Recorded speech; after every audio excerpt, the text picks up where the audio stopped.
E aí, pessoal da biologia, bem-vindos ao nosso desafio de hoje. A gente vai juntos decifrar o código genético que fica ali, escondidinho nos cromossomos sexuais, e entender como ele define tantas das nossas características.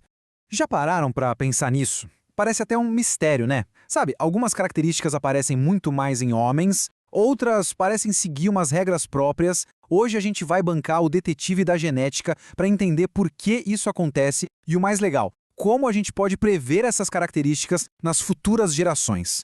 Para começar a nossa investigação, a primeira pista, e talvez a mais importante de todas, está na localização do gene. Exatamente aqui que as regras do jogo que a gente aprendeu com Mendel começam a ter umas reviravoltas bem interessantes. Então, o ponto crucial é este aqui.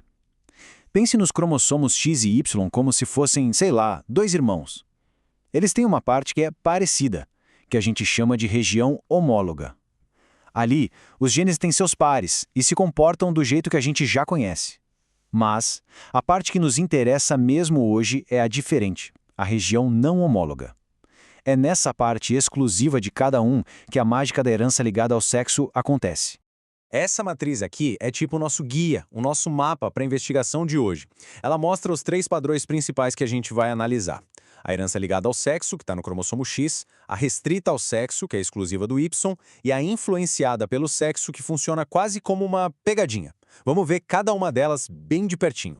Vamos começar com a herança ligada ao X. Aqui está o pulo do gato. Como as mulheres são XX, elas têm 2 cópias de cada gene. Se uma for recessiva, a outra pode dominar e salvar a situação. Mas os homens são XY. Eles só têm uma cópia do gene do cromossomo X, por isso não existe uma cópia de segurança. Se o alelo recessivo para uma característica como o daltonismo estiver ali, pronto, ele vai se manifestar. É isso que a gente chama de hemizigótico. Agora, a herança restrita ao sexo. Olha, essa aqui é a regra mais direta de todas, sem mistério.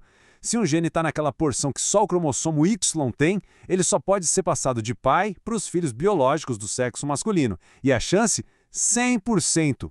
É uma linha direta, que nunca passa pelas mulheres da família. Simples assim.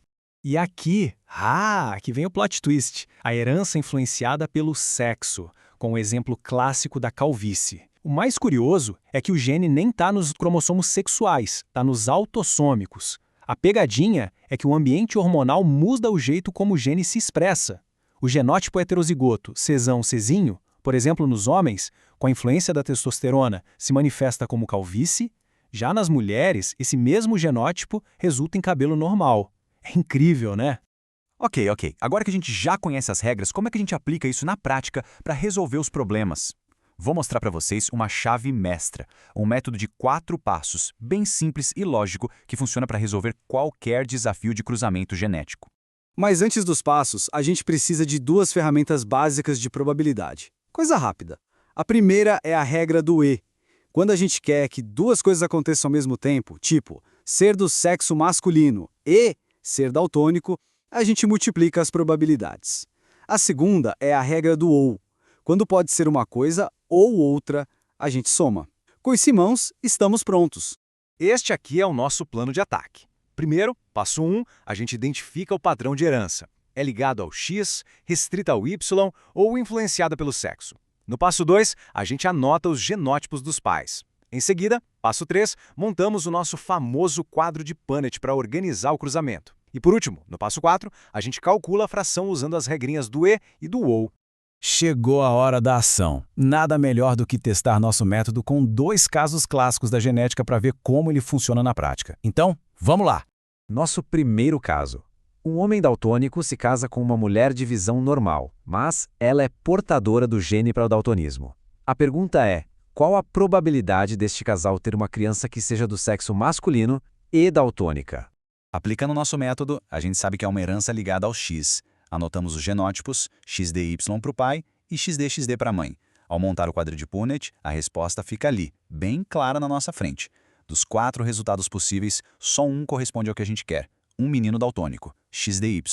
Portanto, a probabilidade é de 1 em 4, ou seja, 25%. Agora o segundo desafio, a pegadinha da calvície. Um homem calvo, cujo pai tinha cabelo normal, se casa com uma mulher de cabelo normal, mas cuja mãe era calva. O desafio é prever a porcentagem de descendentes calvos, separando filhos e filhas. Aqui, o primeiro passo é dar uma de detetive e deduzir os genótipos. Com as informações dos avós, a gente descobre que ambos os pais são heterozigotos, Czinho. A gente faz o cruzamento e obtém a proporção dos genótipos. E agora, a gente aplica a lente do sexo biológico. Para os filhos homens, 75% serão calvos. Mas para as filhas mulheres, apenas 25% serão calvas. É o mesmo cruzamento, mas com resultados totalmente diferentes. Ufa! Conseguimos! O código foi decifrado. Foi uma jornada e tanto, não é mesmo?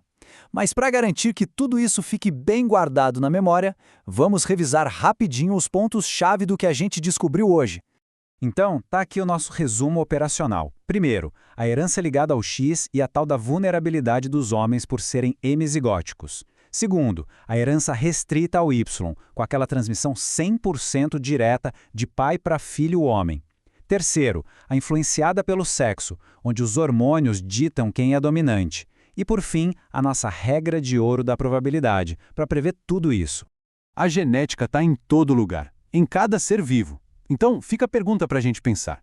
Agora que essa lógica de investigação genética está mais clara, que outros mistérios da biologia a gente pode resolver com esse mesmo raciocínio de detetive? Fica a reflexão. Até a próxima!